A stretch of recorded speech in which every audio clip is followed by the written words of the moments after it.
Hello दोस्तों, नमस्कार। मेरा नाम सुनील पवैया और मैं ग्वालियर मध्य प्रदेश से हूँ। और मैं फ़िलहाल आया हूँ बिहार की राजनीति देखने। ठीक है।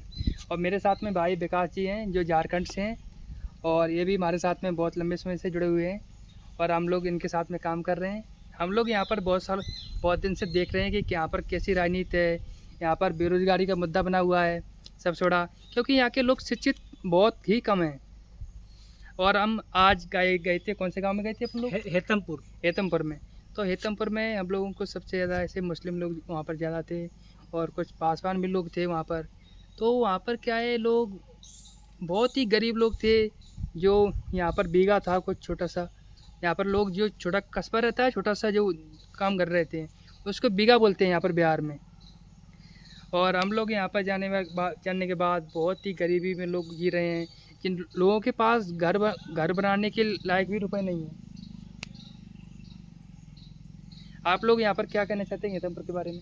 देखिए, हेतमपुर गांव जैसा भी हो, हम्म, लेकिन जहाँ ऐसा लगा मुझे कि जो पढ़े लिखे लोग हैं, जिनको डेवलपमेंट चाहिए, जिनको अपनी क्या कहते हैं जीवन शैली को सुधारना है, हम्म, वो लोग चाहते हैं कि देश में वो राजनीति में ऐसे लोगों को लाएं जो कि पहले से इस्टेब्लिश्ड ना हो, बल्कि कुछ नए लोग आएँ, युवा लोग आएँ, जो उनके जीवन को ठीक करे, जो वहाँ के डेवलपमेंट करे, चाहे वह नली गली की समस्या हो, सड़क की समस्या हो, या पानी की समस्या हो, या अन्य कई तरह की समस्याएं हैं, उन समस्याओं को दूर करने की कोशिश करें। लेकिन वही जो मूल निवासी कहता हूँ मैं, जो यहाँ के जो कम पढ़े लिखे लोग हैं या जो पुरानी सोच वाले लोग हैं, उनका साफ है कि वो किसी एक पार्टी विशेष के लिए चुनाव देखते हैं। वो उनको सिर्फ और सिर्फ राजनीति से अभी पड़ी यहाँ है पर लोग। एक नाम है शक्ति मिश्रा जी, जी, जो सामाजिक कार्य करते आ रहे हैं। उनके बारे में क्या कहना चाहेंगे आप? देखिए,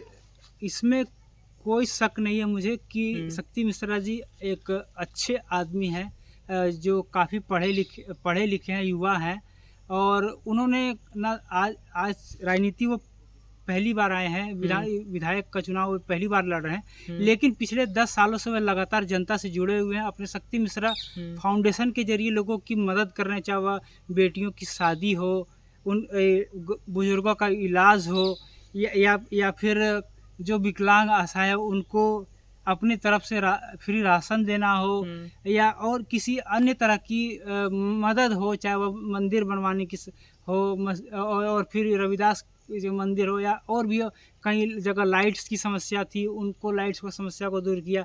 पानी की समस्या थी गांव में, पानी की समस्या से दूर किया।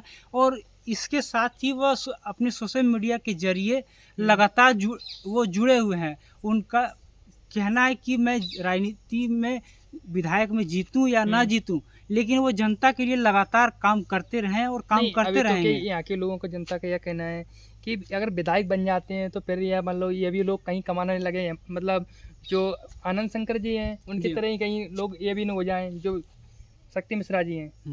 उसके ऊपर क्या कहना तो चाहेंगे? उस पर मैं यही कहना चाहता हूँ कि देखिए, हम्म, कोई भी व्यक्ति अगर कोई भी किसान या कोई भी काम करता है, तो वो इस आशा से करता है कि जो उसका मेहनत है वो जरूर रंग लाएगा, और वह उस पर क्या कहते हैं उसका फल अच्छा होगा। ये कोई नहीं कह सकता कि भविष्य के गर्भ में क्या हुआ। अगर हम कोई क्या, हमारे तरफ एक कहावत है, देसी कहावत है कि भाई कोई भी गन्ना गुड़ डाल के नहीं रोकता है। हाँ, वो तो सही है। ठीक है। और आदमी को देखना भी चाहिए कि अगर वो पास्ट में काम किया है, अगर उसका विजन सही है, अगर वो पढ़ा लिखा है, उसकी सोच सही है, तो आने वाले दिनों में वो काम करेगा। अगर वो 50% भी काम करता है जनता के, तो ये बहुत बड़ी उपलब्धि होगी, और उनके पास कार्यकाल 5 साल का होगा, वो अच्छा काम करेंगे। मुझे जितना मैं मिला हूँ उनसे बातचीत किया है, उनके पास विजन अच्छा है। लेकिन उसके आसपास के जो लोग हैं, 2-3-4 लोग जो हैं, वो मुझे थोड़ा सा लगा कि वो अपने चमकाने की कोशिश करते हैं। मैं किसी का नाम नहीं लूँगा उसमें, लेकिन वो कुछ लोग हैं जो उनके आसपास घूमते हैं, वो लोगों को उनसे जुड़ने की, दूर रखने की कोशिश करते हैं, ताकि उनकी राजनीति चलती रहे, उनकी रोटियां चलती रहे। लेकिन इन सब चीज़ों को वो दरकिनार करते हुए, जो भी जनता उनके दरवाजे तक पहुंचती है, उनकी हर संभव मदद करने की कोशिश करते हैं। और वह पिछले 10 सालों से ये काम लगातार कर रहे हैं, और अपनी कमाई का वो 60 से 70 रुपये सिर्फ जनता के काम में खर्च कर अभी देते यहाँ पर हैं। जो मौजूदा सरकार है नीतीश कुमार की, बहुत जी। सालों से सरकार है, तो उन्होंने यहाँ पर कैसा काम किया है? आपने बिहार में बहुत से मतलब जो गांव घूमे हुए हैं जी। औरंगाबाद विधानसभा के, तो आपको जो गांव को कैसा माहौल लगा आपको कि उन्होंने काम किया है कि नहीं किया? क्योंकि पिछली सरकार थी लालू प्रसाद यादव की, उन्होंने भी उनके अच्छा उससे बेहतर काम किया है कि वो लालू यादव से भी थोड़ा एक काम खराब काम किया है? कैसा काम किया इन्होंने? देखिए, आपको बिहार की राजनीति समझना है तो सबसे पहले आपको बता दें कि बिहार में विकास पीछे रह जाता है, कहीं न कहीं जातियों का बोलबाला रहता है, जो एम-वाई समीकरण है उसका बोलबाला रहता है, चाहे कुशवाहा समाज हो जो जिससे नीतीश कुमार जी आते हैं, अ, उनको कहा जाता है नीतीश कुमार जी को ये एक ओबीसी कास्ट के नेता है या कुशवाहा समाज के नेता हैं। जैसे कि लालू यादव की पार्टी आरजेडी को उनको कहा जाता है कि भाई मुस्लिम यादव के वह नेता है, और चुनाव में उसका असर दिखता है हमें। और जहाँ तक रही बीजेपी की बात, तो बीजेपी के लिए कहा जाता है कि वह स्वर्णों की पार्टी है, वो अगड़ों की पार्टी है जो ब्राह्मण, राजपूत, ठाकुर हैं, इन सब की मदद करते हैं। और जहाँ तक रही दलितों के लिए अभी सबसे बड़े नेता बिहार में अगर माने जाएँ तो वो चिराग पासवान जी हैं, और जैसा कि जनता देखती है उनके। लेकिन अगर आपको बता दें कि 2005 में जब उनकी पहली बार सरकार आई थी नीतीश कुमार की, उस समय की जो जंगल राज का जो सरकार था लालू यादव का, उससे उन्होंने उस चीज़ को कंट्रोल किया, क्राइम को कंट्रोल किया।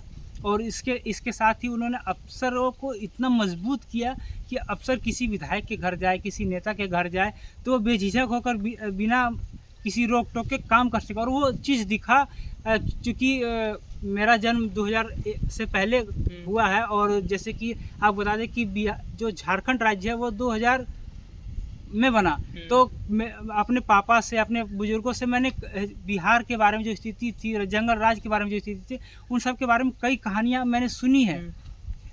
और आज जो देखता हूँ वो बहुत कुछ उसमें बदलाव आ चुका है बिहार में। लेकिन पिछले 5 सालों में जिस तरह या 10 सालों में जिस तरह की नीतीश कुमार का कार्यकाल रहा, वह सिर्फ इस तरह का उल जुलूल बयान रहे हैं।